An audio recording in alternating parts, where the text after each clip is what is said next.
Today, we're going to pull back the curtain on something pretty wild. It's one of the most honest, unfiltered, and yeah, sometimes uncomfortable mirrors of humanity that has ever existed. We're talking about your search history. Just look at this for a second.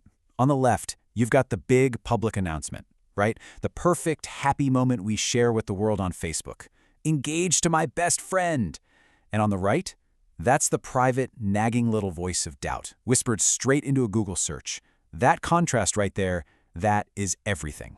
Because the truth is, we're all kind of living these two separate lives online. There's the life we want everyone else to see, and then there's the life filled with all our secret thoughts, our fears, and our real questions. So let's talk about that first life. We can call it our public stage. You know what this is. It's the world of Instagram, of Facebook, of LinkedIn. It's basically our personal highlight reel, and we are the director, editor, and star. And look, we perform on this stage for totally human reasons, right? We do it for our friends and our family to let them know we're doing okay. We do it for our colleagues to seem competent and successful. And really, at the end of the day, we do it to feel like we're part of something, to feel connected. But what's happening underneath all that polish? What are the thoughts that really going through our heads? You know, the ones that keep us up at night, the ones we would never, ever post on our timeline? Well, what's incredible is that for the very first time in human history, we actually have a data set that can answer that question. It's this huge, anonymous record of our innermost thoughts. And that's where this idea of search data comes in. But don't think of it as just tech. It's so much more than that. It's like a digital truth serum, a confessional where we admit things we wouldn't even tell our closest friends. It's just raw, unfiltered humanity.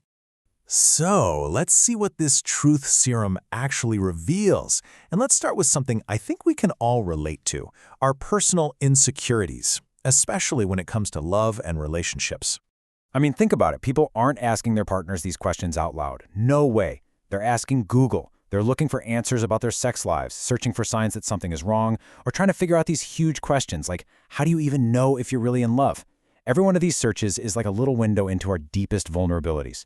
What this all shows us is that this data, it captures all the conversations we aren't having. These are the fears we try to bury, the anxieties we might not even fully admit to ourselves, let alone to the people we love. Okay, but this goes so much deeper than just our personal lives. It turns out that this same digital truth serum that shows our private heartaches, it also exposes these huge, massive fault lines running through our whole society. The search data holds up a mirror, not just to us as individuals, but to all of us as a collective. And, well, what it shows isn't always pretty.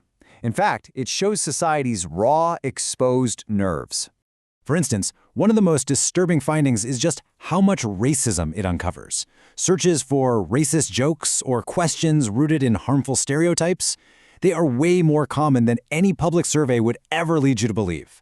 They're just hiding right below the surface of our everyday conversations. And why does this happen? Well, it's pretty simple.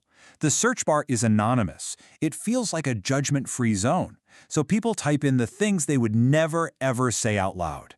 In a way, they're confessing their biases directly to an algorithm. So when you step back and you look at all of this together, you realize the search bar has become something really profound. It's this unprecedented, real-time window into our collective soul. And it captures everything, the good, the bad, and the really uncomfortable. So if we actually have the courage to look into this digital mirror, what is it that we see? What's the ultimate reflection staring back at us from literally trillions of searches?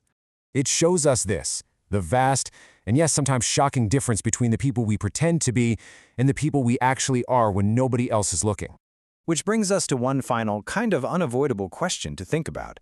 If your private searches were suddenly made public, what would your search history say about you?